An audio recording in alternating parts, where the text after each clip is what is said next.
Hello. So this is going to be a new, I don't really know if it's going to be a series, but it's something I've wanted to try doing for a while. And it's really just a yapping. So we'll just call this, for the time being, Cynthyaps. And what a better way to start off this whole video series, essentially, just yapping about random shit. Talking about one of the scariest parts of the world right now. Donald Trump, tariffs, and the film industry.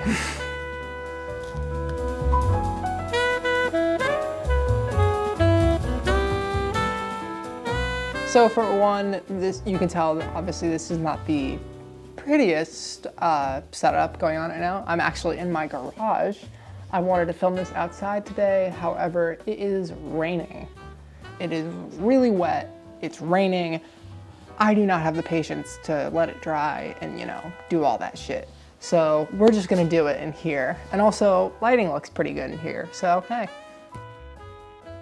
Tariffs in the film industry is a very interesting, premise to talk about. As I'm filming this, recently Donald Trump said on I believe it was Truth Social. I have no fucking clue. I don't care really where he said it, but it was said that he was looking to implement a tariff, essentially a 100% tariff on non-American made films, which poses a lot of questions.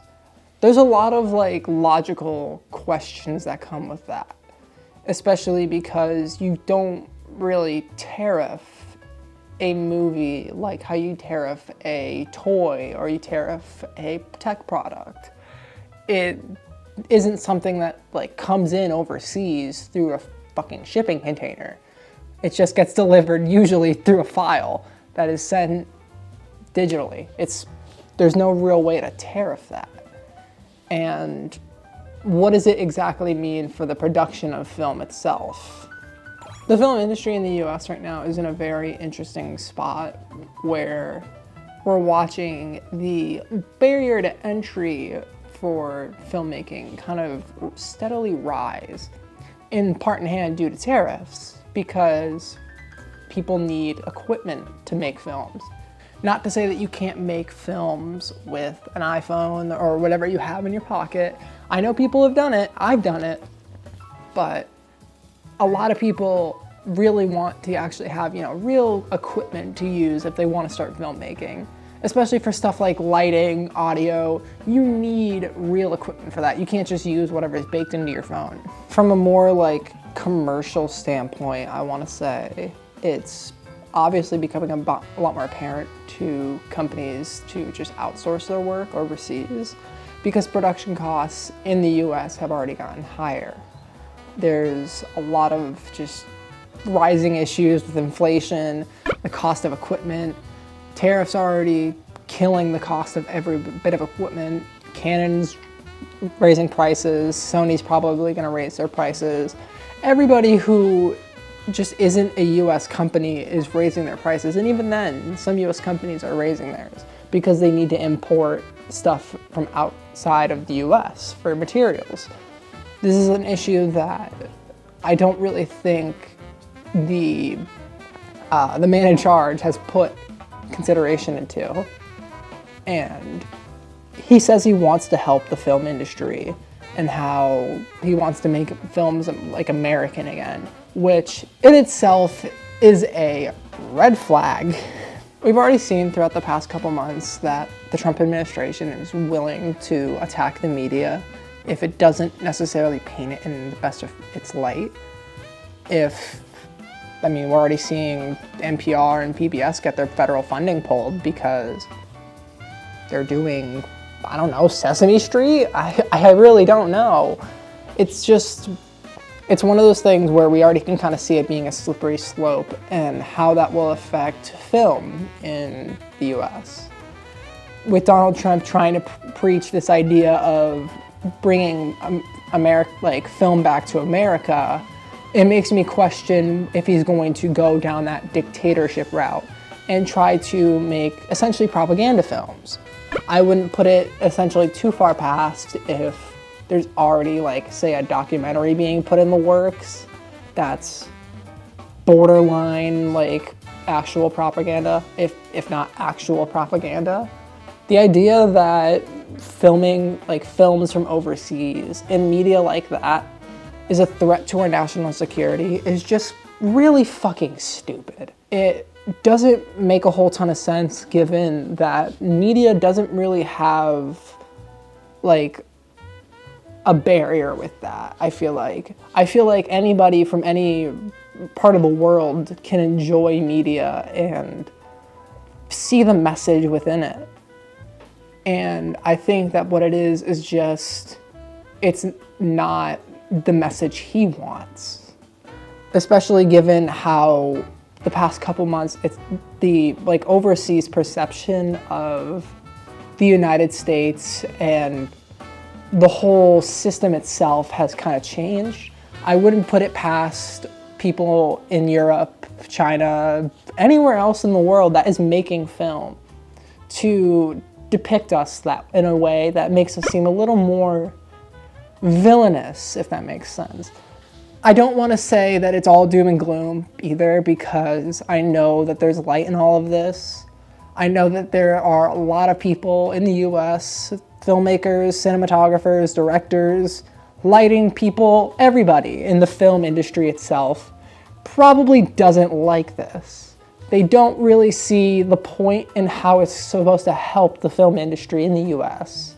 And I know there's probably a lot more people out there who have a lot more experience in the, like, the commerce side and the economic idea of film and, like, the cost behind it and wanting to actually make more productions here. Because the US has some of the biggest pillars for film. We have Hollywood. It's not really, like, the tools are there, but we're just being given the wrong instructions, I feel like. Or at least, like, we're not being... I think that's the best analogy I can give for it right now. It's something where I hope it's just a bluff. It very well could be just, I'm saying this to say it and sparse up discussion and fear in people.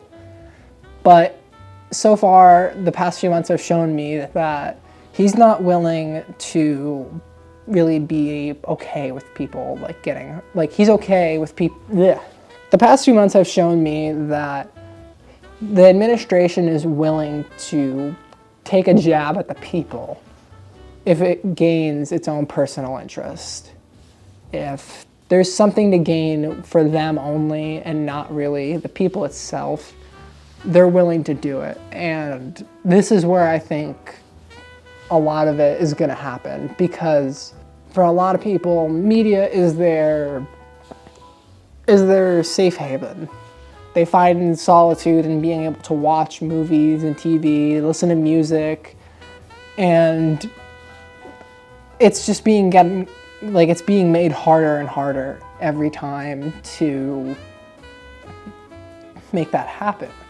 Or at least make that happen for a reasonable price without degrading quality, costs, or killing your workers. That's another big part of it all too. It's just hard to find a medium for the 1%. Or, well, not, I don't want to say the 1% because I don't want to get flagged by the fucking Gestapo, but the heads of film industries in the US have been typically outsourcing work, usually to cut costs, and it usually means that they don't have to employ someone in the country looking for work. They're not willing to hire a scriptwriter because why would they if they can just have someone overseas do it for 10 times cheaper? I want to believe that one day we as a populace can, you know, make amends with it and find a way to make film good for everybody. Because film is art, and I don't think art should be really just this evil thing. I think art is love, and I want to believe that we all can love each other in this industry. We don't have to fight, we don't have to suffer. we can just make our art and be happy. I'm probably gonna cut this one here. This is a rather, I don't wanna say this was a shorter video because this was also the first, so there's no real like idea of where these are gonna be in time length. But I had a lot of fun making this. I will hopefully be making another one soon, talking about some more interesting topics rather than politics and the state of the world. I will also hopefully find a better place to film that isn't my garage. So until then, try to stay positive, you know. There is always light. The sun shines another day. Bye.